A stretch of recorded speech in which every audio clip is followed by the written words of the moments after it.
रहमतुल्लाहि व बरकातहू। हम सफ़ा उर्दू प्राइमरी स्कूल तगुराबाग वाकी रोड वजीराबाद नांदेड़ की जानिब से पिछले साल की तरह इस साल भी ऑनलाइन एजुकेशन का प्रोग्राम शुरू किया गया है, जिसमें आज हम जमात दोम से मज़मून अंग्रेजी से 2.2 एक्टिविटी टाइम ये पढ़ेंगे।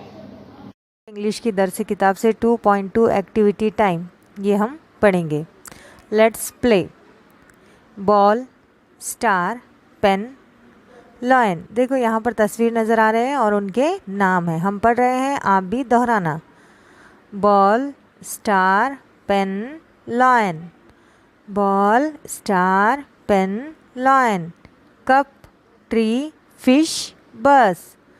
कप, ट्री, फिश, बस।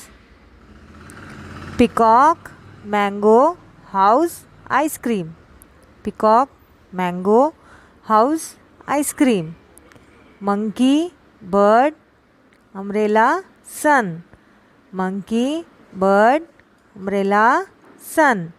एक बार फिर से हम पढ़ रहे हैं, आप भी दोहराओ।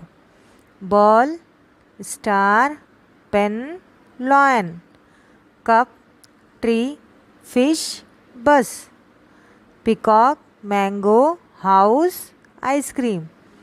Monkey, bird, umbrella, sun. प्यारे बच्चों, इस वीडियो को बार बार देखो, इन अल्फाज को पढ़ने की कोशिश करो और अपने वालिदैन को पढ़कर सुनाओ। सफ़ा उर्दू प्राइमरी स्कूल के चैनल को सब्सक्राइब करो, लाइक करो, शेयर करो ताकि नए आने वाले वीडियो की नोटिफिकेशन आपको मिले। नेक्स्ट वीडियो में मुलाकात होगी। अल्लाह हाफिज़।